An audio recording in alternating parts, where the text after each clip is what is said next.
Assalamualaikum warahmatullahi wabarakatuh. Perkenalkan, nama saya Yesa Rahmatiana dengan NPM 225030027. Di sini saya akan menjelaskan materi mengenai kawasan pengelolaan. Nah, sebelumnya, pengelolaan teknologi pembelajaran mencakup kegiatan merencanakan, mengorganisasi, mengkoordinasi, dan mengawasi berbagai aspek penggunaan teknologi dalam proses belajar mengajar. Pengelolaan ini meliputi administrasi pusat media, program media, dan layanan media untuk memastikan kelancaran operasional. Keberhasilan sistem pembelajaran jarak jauh sangat bergantung pada manajemen yang efektif karena peserta didik dan pengajar tersebar di berbagai lokasi. Dengan adanya inovasi teknologi baru, pengelolaan ini memungkinkan terciptanya cara-cara baru dalam mengakses dan menyebarkan informasi, meningkatkan efisiensi dan efektivitas pembelajaran. Untuk penjelasan mengenai kawasan pengelolaan, ada 4 poin, yaitu pengelolaan proyek, pengelolaan sumber, pengelolaan sistem penyampaian, dan pengelolaan informasi. Langsung saja ke poin yang pertama, yaitu pengelolaan proyek. Meliputi perencanaan, monitoring, dan pengendalian proyek dan desain pengembangan. Para pengelola proyek bertanggung jawab atas perencanaan, penjadwalan, dan pengendalian fungsi desain pembelajaran atau jenis-jenis proyek yang lain. Peran pengelola proyek biasanya berhubungan dengan cara mengatasi ancaman proyek dan memberi saran perubahan internal. Poin kedua yaitu pengelolaan sumber, mencakup perencanaan, pemantauan, dan pengendalian sistem pendukung dan pelayanan sumber. Pengelolaan sumber memiliki arti penting karena mengatur pengendalian akses.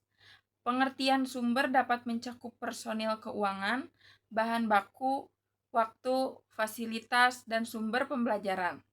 Sumber pembelajaran mencakup semua teknologi yang telah dijelaskan pada kawasan pengembangan. Poin ketiga yaitu pengelolaan sistem penyampaian, meliputi perencanaan, pemantauan, pengendalian cara bagaimana distribusi bahan pembelajaran diorganisasikan. Hal tersebut merupakan suatu gabungan antara medium dan cara penggunaan yang dipakai dalam menyajikan informasi pembelajaran kepada pembelajar. Pengelolaan sistem penyampaian memberikan perhatian pada permasalahan produk seperti persyaratan perangkat keras atau lunak dan dukungan teknis terhadap pengguna maupun operator. Pengelolaan ini juga memperhatikan permasalahan proses seperti pedoman bagi desainer dan instruktur dan pelatih.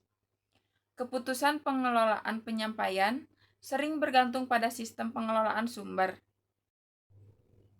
Poin keempat atau terakhir, yaitu pengelolaan informasi, meliputi perencanaan, pemantauan, dan pengendalian cara penyimpanan, pengiriman atau pemindahan, atau pemrosesan informasi dalam rangka tersedianya sumber untuk kegiatan belajar.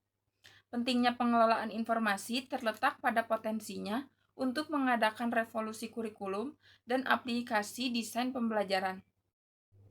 Nah, jadi simpulannya bahwa pengelolaan yang efektif mencakup beberapa aspek penting: pengelolaan proyek, sumber, sistem penyampaian, dan informasi. Setiap aspek melibatkan proses perencanaan, pemantauan, dan pengendalian yang dirancang untuk memastikan kelancaran operasional, efisiensi, dan efektivitas pembelajaran. Pengelolaan proyek bertanggung jawab atas perencanaan dan pengendalian berbagai jenis proyek, termasuk desain pembelajaran dengan fokus pada mitigasi risiko dan saran perbaikan internal. Pengelolaan sumber memastikan alokasi dan akses sumber daya seperti personel, finansial, bahan, dan teknologi. Sistem penyampaian mengatur distribusi bahan ajar dan mengatasi kebutuhan teknis terkait perangkat keras maupun lunak. Pengelolaan informasi mendukung proses penyimpanan, transfer, dan pemrosesan data yang penting untuk meningkatkan efektivitas kurikulum dan desain pembelajaran. Dengan integrasi inovasi teknologi, keempat komponen ini dapat saling mendukung untuk menciptakan sistem pembelajaran jarak jauh yang lebih terorganisir dan adaptif, meningkatkan aksesibilitas dan efektivitas pendidikan. Sekian pemaparan materi dari saya mengenai kawasan pengelolaan. Mohon maaf bila masih banyak kekurangan atau kesalahan dalam penyampaian.